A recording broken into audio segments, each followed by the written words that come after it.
मुलं भाजीपोळी खात नाही, म्हणून काही ना काही नवीन बनवावंच लागतं. आणि टिफिनसाठी लागणारी आणि अशी झटपट होणारी रेसिपी आज मी तुमच्यासोबत शेअर करत आहे. सर्वात प्रथम कढईमध्ये पॅनमध्ये तेल घेऊन जिरं मोहरीची फोडणी घालायची आणि त्यानंतर हिरवी मिरची, अद्रक, लसूणचा ठेचा केलेला तो घालायचा. चवीनुसार हळद, मीठ घालून बॉईल केलेले बटाटे, नंतर चटणी, थोडासा मसाला आणि तुम्ही यात मॅगी मसालासुद्धा ॲड करू शकतात. भाजी आणखी चविष्ट बनते. आणि पनीरसुद्धा घालायचं.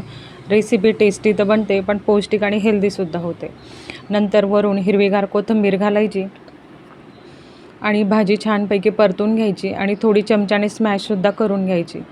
नंतर कणिक घ्यायची आणि त्यामध्ये भाजी टाकून सर्व कणिक छान प्रकारे मळून घ्यायची आणि घट्टसर गोळा झाल्यावर हव्या त्या आकारामध्ये पुऱ्यांचे गोळे करायचे आणि मग पुऱ्यासुद्धा लाटून घ्यायच्या.